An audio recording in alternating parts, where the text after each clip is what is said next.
ரொம்ப நாள் அந்த புதினா செடியை சரி பண்ணணும்னு பார்த்துட்டே இருந்தால் டைமே கிடைக்கல. ஏன்னா அந்த இலையெல்லாம் சுருட்டி சுருட்டி ஒரு மாதிரி ஆயிடுச்சு.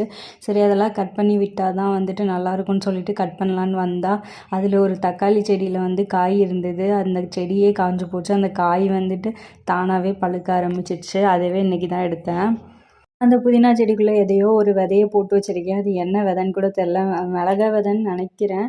அப்புறம் என்ன பண்ணேன் அப்படின்னா, அந்த சுருட்டி சுருட்டி இருக்க இலையெல்லாம் கட் பண்ணி விட்டுட்டேன்.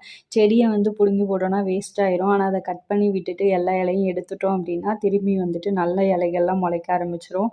அதனால நான் எதெல்லாம் அந்த மாதிரி இருக்கோ அதை மட்டும் கட் பண்ணேன். மீதியெல்லாம் ஓரளவுக்கு நல்லா தான் இருந்தது. இல்லை ரொம்ப நாளாக பறிக்காமலே அப்படியே விட்டாச்சு. முன்னாடி இப்போ ஒரு நாள் பறிச்சது தான். அதுக்கப்புறம் இன்னுமே பறிக்கல. அதனால தான் அதுக்கு ஒரு மாதிரி ஆயிடுச்சு. நிறைய இலை காஞ்சு போய் அதுக்குள்ளேயே கிடந்துச்சு. சரி இன்னைக்கு கண்டிப்பாக அதை சுத்தம் பண்ணியே ஆகணும் அப்படின்னு சொல்லிட்டு சுத்தம் பண்ண ஆரம்பிச்சாச்சு. தேவையில்லாத இலையெல்லாம் கட் பண்ணி எடுத்தாச்சு. இவ்வளோ இலைகள் தேவையில்லாமல் இருந்தது. அதுக்கப்புறம் அதில் இந்த உரம்லாம் போட்டதில் பூண்டு விழுந்திருக்கும் போல். அதுலேருந்து ஒரே ஒரு செடி இருந்துச்சு. அப்படி செடியெல்லாம் நீக்கிட்டு பார்த்தாக்கா அதில் நிறைய களை செடியெலாம் இருந்துச்சு. சரி ஃபஸ்ட்டு நல்லா இருக்க புதினா எல்லாத்தையும் பறிச்சிருவோம். பறிச்சுட்டு அதுக்கப்புறம் அதை க்ளீன் பண்ணலாம் அப்படின்னு சொல்லிட்டு நல்லா இருக்க புதினாலாம் ஒன்று ஒன்றா பறிக்க ஆரம்பித்தாச்சு.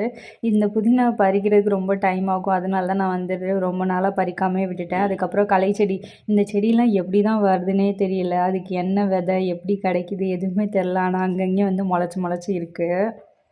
ஒரு வழியாக அதையும் பிடுங்கி போட்டுட்டு அப்புறம் திருப்பி சுத்தம் பண்ண ஆரம்பிச்சிட்டேன். நிறைய காஞ்சு போன இலை, அதுக்கப்புறம் தண்டு, சில புதினா செடி வராமல் அப்படியே நட்டு வச்சுருந்தது காஞ்சிச்சுல, அதெல்லாமே நான் இன்றைக்கி தான் பார்த்தேன். அது எல்லாத்தையும் இப்போ தான் நான் ரிமூவ் பண்ணிட்டுருந்தேன். முக்கியமாக இதுக்கு டைம் கிடைக்காதனாலே இவ்வளோ நாள் க்ளீன் பண்ணல. இப்போ செடியெல்லாம் நல்லா க்ளீன் பண்ணியாச்சு. அப்புறம் வேறு மண், தொட்டிலாம் ரெடி பண்ணதுக்கப்புறம் தான் அந்த தொட்டியில் உள்ள செடியை மாற்றி வைக்கணும். அது என்ன செடின்னு எனக்கு தெரியல வேறு.